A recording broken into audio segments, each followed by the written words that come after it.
He threw the armed files. Before this, there is a bit, 3 or 4 words before this. I'll read those lines, the lines that we did yesterday.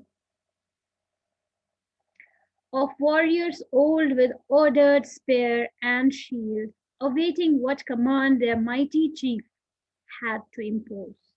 Had to impose is in the same verse that has been pasted on your board. Had to impose. And after that, he through the armed files. What did I tell you yesterday? Files is army जो एक रो में होगी ना yeah, with हाँ yeah, in an ordered manner. This army is set in an ordered manner. They are standing in rows and columns that he calls files. The files he addresses. They are armed. These fallen angels are armed. Darts his experienced eye, we did this yesterday, and soon traversed the whole battalion views. Their order due. What is due?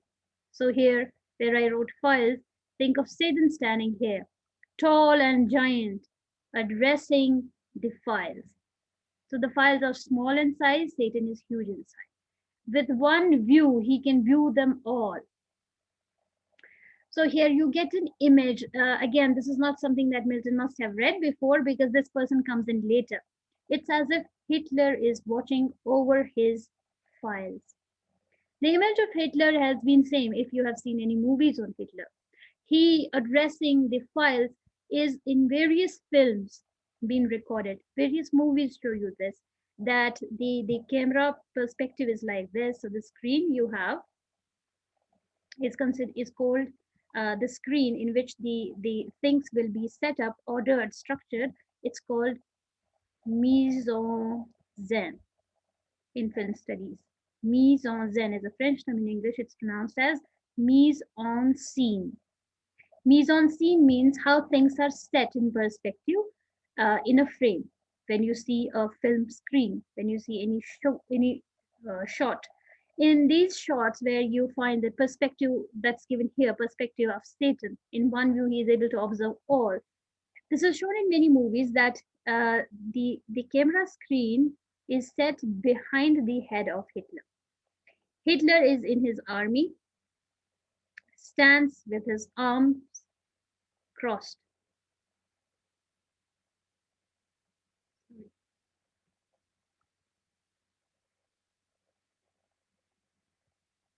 This is to give you a perspective. So this is Hitler standing. So how does the film screen show you that this man is in power? Because the screen is the camera is set from behind. And what does he see? He is standing on a podium. He is standing on a podium. Again, endorses his power position that we are doing in Marxism. Power position. And in one view, he is able to view all of them together. That again places him in that power position. Do you get my point? Are you able to imagine the scene? yes ma'am In the same manner, this is told to you that Satan, he through the armed files darts his experience type. Darts means throws one glance. Darts, what does dart mean? Throw a glance. He throws one glance, and in one glance, he is able to view all of them with his experienced eye and soon traverse. Traverse means to pass through. And traverses through all of them in one glance. The whole battalion views, he views the whole battalion. So again, you have the Latinate figuration. And soon traverse the whole battalion views. Their order due. Their order is yet due. The order of the files. Their order is yet due. Where will the order come from? From this figure. Satan. Their visage and stature as of gods. Their visages and statures are like that of gods. So why is it compared with gods? We discussed a bit of this yesterday. Why gods? Because this equals the gods that are followed by the pagans. These are the gods that pagans follow. And their leader, the leader of all these pagan gods, is one god, Satan. So all those who have been mentioned before, Moloch, Beelzebub, these are just lesser gods, and Satan is the leader of them all. Their visages and stature as of gods, their number last he sums.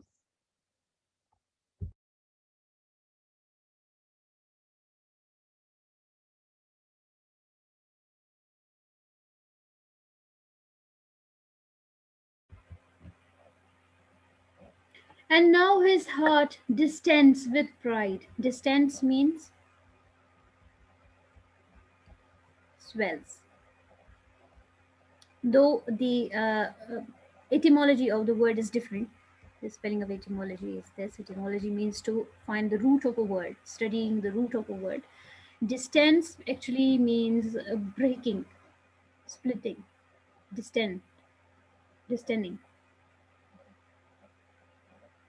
So his chest swells with pride, and hardening in his strength glories. And what happens to his heart? Now, the rest, like I said, one thing has been explained in a few lines. So, what happens to his heart, which can be read as chest here?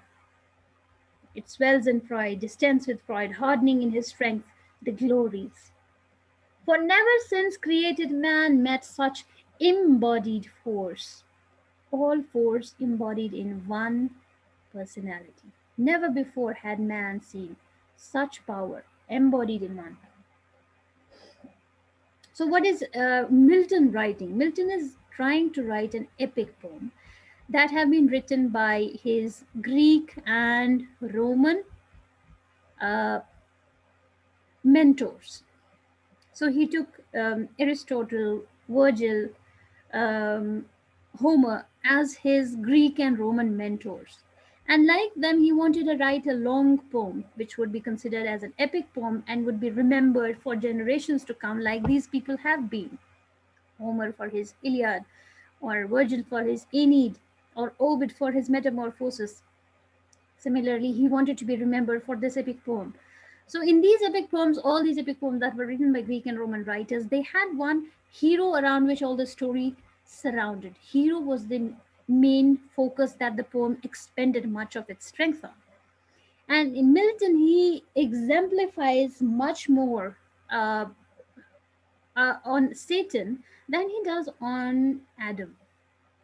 So that's why we consider that the hero of the text Paradise Lost is not Adam, but it's Satan.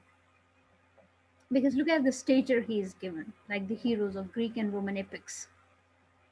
Now his hardening his strength glories, for never since created man met such embodied force as named with these could merit more than that small infantry warred on by cranes. What's the history of cranes? Again, now this is an extended ma'am version of, Homer के साथ sorry, Homer के साथ ये इसमें War of Cranes. Homer compares the cries of Trojans to the sound made by cranes in their annual battle to the I sea. can't hear you. Can you be a bit clear? Ma'am, Homer compares the cries of Trojans to the sound of cranes in their Yeah, annual rush to the sea yeah. when they slaughtered the, I don't know, When what's they the cry? slaughter the animals,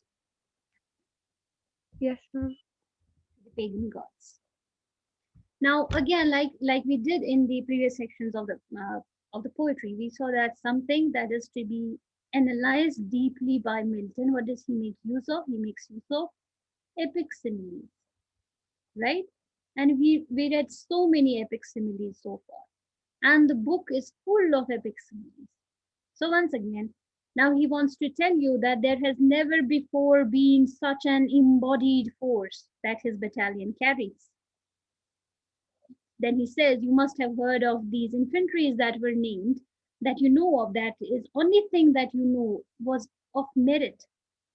But they were just small infantries that you know of, that warred on by cranes.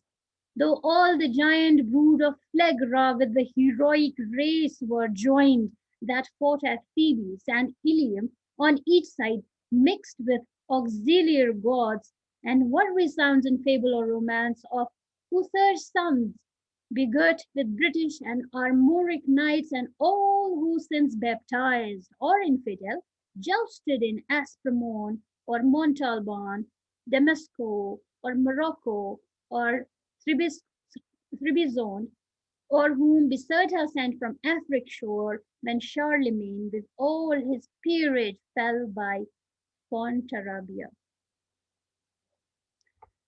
So what he has been given in a few lines here is whole of his knowledge of the epics that he has read. And he doesn't just mention epics. With epics, he is mentioning his present history. What do you mean by present history? History that's history for you now, but that was present for him. He talks about his times. Think of Morocco, Damascus. These are the places that were only recently figured out by the Britishers. Afric shore. And then he goes back to the fables, to the what's called important romances of English that were associated with Charlemagne. Charlemagne is like you know Alexander. Alexander is associated with Rome. Similarly, we have Charlemagne, who is associated with France. Like mostly in Britain, who do you read? Who is the hero of Britain of these romances?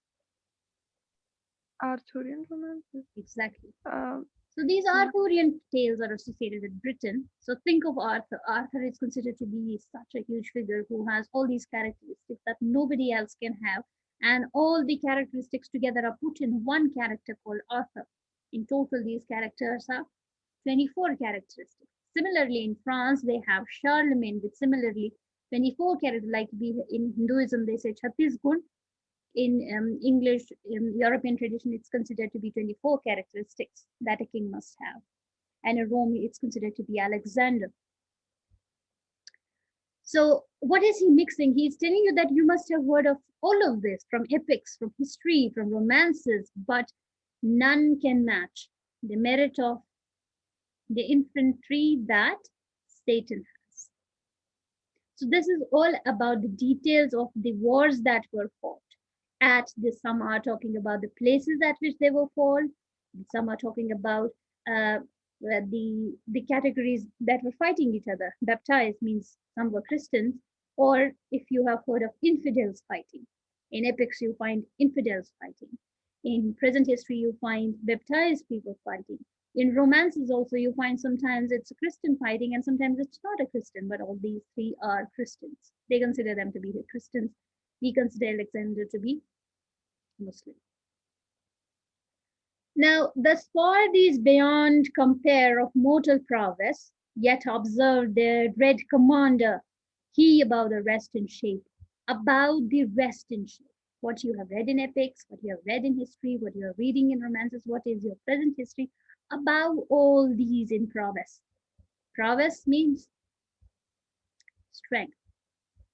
Above all of these armies in prowess, yet observe their dread commander, but they all dreaded their commander. They were scared of their commander.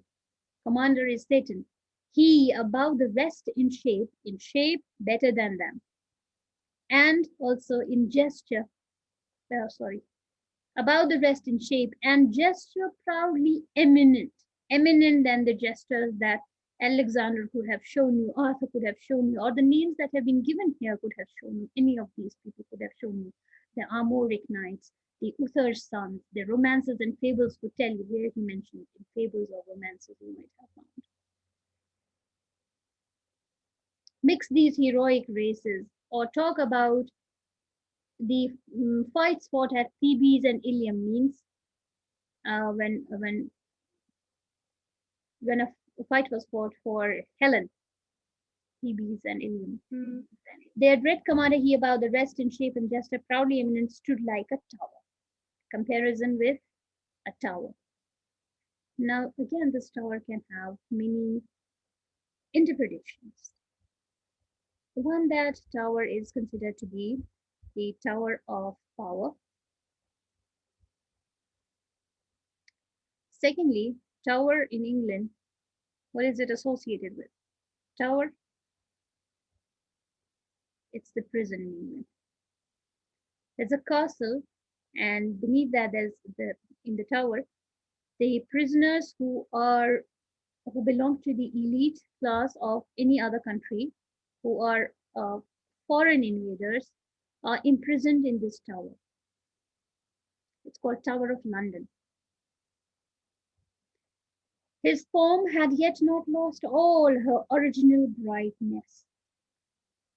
So still we found some brightness was still left in Satan. Original brightness was not lost after he was burnt in the fire. Some brightness was still left. Nor appeared less than archangel ruined. He didn't appear like a ruined archangel. Yes, I will marry you. And the excess of glory obscured. So it's not yet that he was completely ruined or that all his glory was absolutely lost.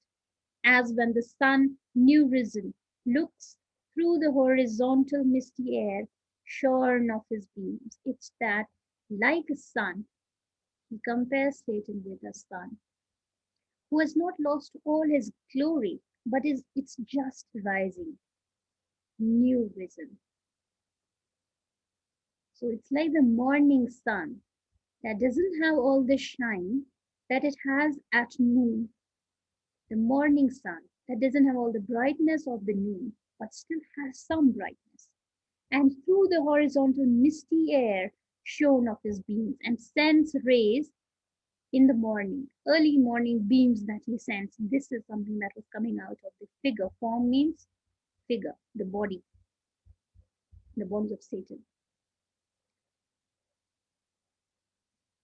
Or again, the comparison, like the sun's beams, or like from behind the moon in dim eclipse, disastrous twilight sheds on half the nations, and with fear of change perplexes monarch.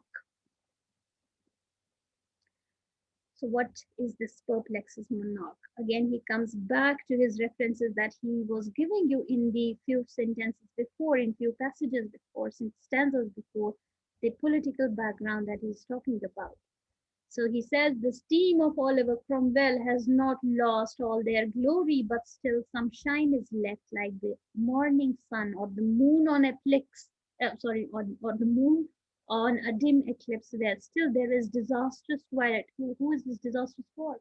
It's disastrous for the monarch. It's this twilight that they still have, the little light, the dim lights that they have, that still sheds on the nation, and it still looms large.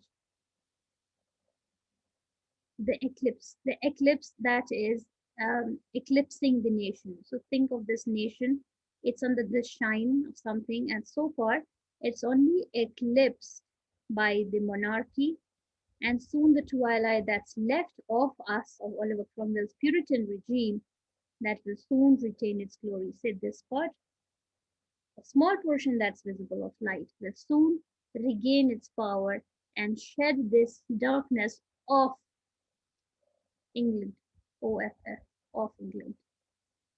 Clear so far? Any confusions? Anything you want to ask about these passages? I'll paste next passage. If you quickly tell me if you have any questions so far. Quickly. No, ma'am.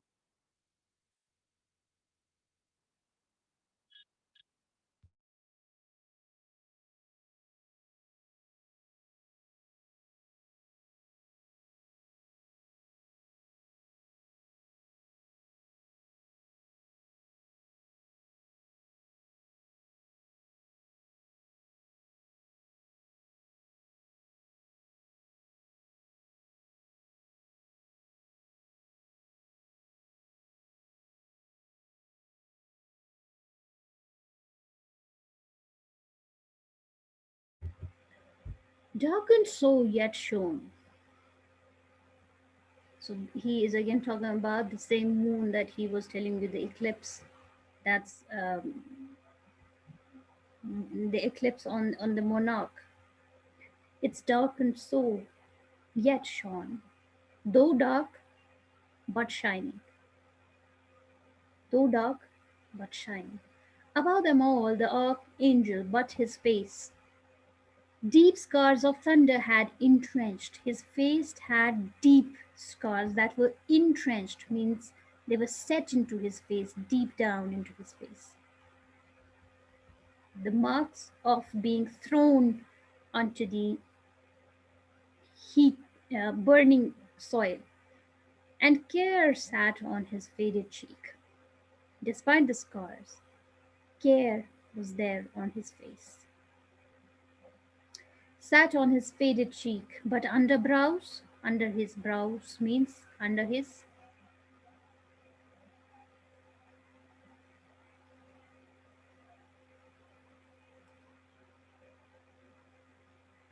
means, brows means, Eyebrows. no, forehead.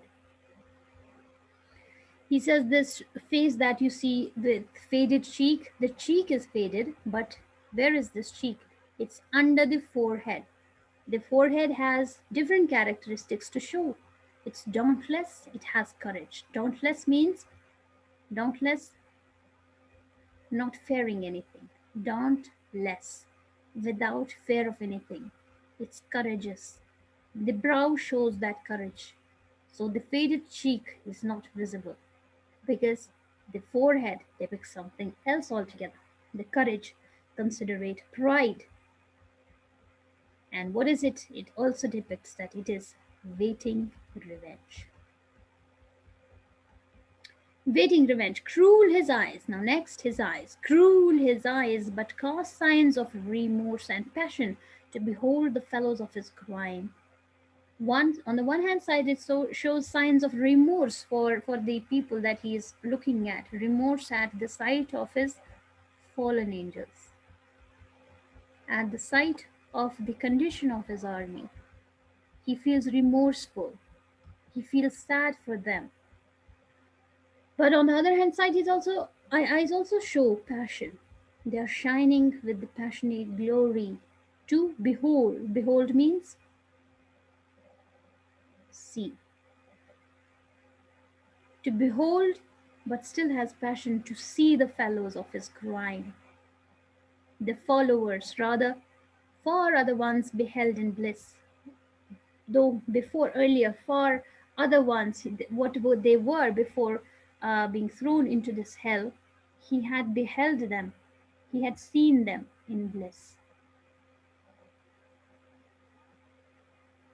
What does he see them in now? The followers, rather, condemned forever now to have their lot in pain. He sees that his army is forever condemned to be in pain. So, therefore, the remorse. He is justifying why remorse, then justifying why passion. Millions of spirits for his fault immersed of heaven, and from eternal splendors flung for his revolt, yet faithful how they stood their glory with it. What is he thinking? This is like this is like the narrator, who can be Milton or may not be Milton, is reading the mind of Satan. And inside the mind of Satan, this is what is going on. When he sees his fellow partners in crime, the followers who were rather condemned forever now to have their lot in pain, millions of spirits, he is now reminded of what was there in past that he had seen his army as. He saw that there were millions of spirits. Spirits is not angels. Spirits is something else. Spirits is what he called jinn. Millions of spirits for his fault immersed of heaven, thrown out of heaven for his fault, that he stood in revenge. And from eternal splendors, the eternal splendors that they were enjoying in heaven, they were thrown out from them, thrown for his revolt. Yet they are still in this condition, in this remorseful sight. They are still faithful, how they stand, their glory withered. They stand tall. They stood. They stand tall. Stood tall means steadfast, being steadfast. They are steadfast despite the fact that their glory has withered. As when heaven's fire hath scathed the forest oak and or mountain pines with sign top their stately growth, though bare stands on the blasted heath. He explains. He explains again. I told you that this is the mind of the Satan that the narrator has an access to. He's accessing the mind now from the mind of the Satan. He is viewing all that has happened to them, viewing again how the fire took place, how scathed the forest oaks were. Means they quickly caught fire because they were oaks. Forest was full of oaks, and the mountains there had pines, so it quickly caught fire with singed top. Singed means आधा जला हुआ. It's called singed. आधा जला हुआ जो होता है. With singed top, their stately growth, though bare, this is about the growth of the oaks and the pines. Though bare stands on the blasted heath. Blasted heath he calls the earth. They still stand on the blasted heath. In a similar manner, like these oaks and pines still stand after having caught the fire, my army stands with me, as if singed but still standing tall. Okay? He now prepared to speak. Now he was prepared after having viewed them in one glance and having thought of all these thoughts. Now he is prepared to speak, whereat their doubled ranks they bend from wing to wing and half enclose him round with all his peers. Attention held them mute. When he was about to speak, what did the ranks do? Or what did the angels do, fallen angels do? The image that's given to you They here, made a semicircle around him. the image that's given to you here is that जैसे कि को mute कर दो अनिका. जैसे कि किसी ruler के सामने कोई आते हैं नाइट्स उसके, तो वो एक बाजू चेस्ट पे रखते हैं, दूसरी नीचे, right. So it's like one wing bend, the other another shoulder, and ऐसे ये एक सर्कल बनाते हैं. समझ आ रही है बात? So it's like the image he wants to bring the same image with one arm bent. ये तो आजकल भी यूज होता है, इसमें अर्थुरुल में भी यूज होता है, गेम ऑफ थ्रोन्स में भी शायद यूज होता है. किंग के सामने जैसे बेंड करते हैं एक arm. So they create that half enclose him means सामने की तरफ से उसको enclose करते हैं, not closing him in, because then it will change the position of power of Satan. So therefore only half closing him, half encircling him. Okay? With all his peers, attention held them mute. They were mute now. Thrice he essayed, and thrice, in spite of scorn, tears, such as angels weep, burst forth. At last, words interwoven with sighs found out their way. Tell me, what does this mean? Quickly, we have 1.5 minutes left. Tell me, what does this mean? Read it on your own.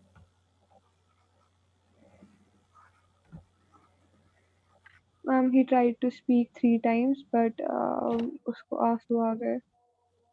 और उसके आंसू And fallen angels को भी angels की आंसू आए. तरह उसे.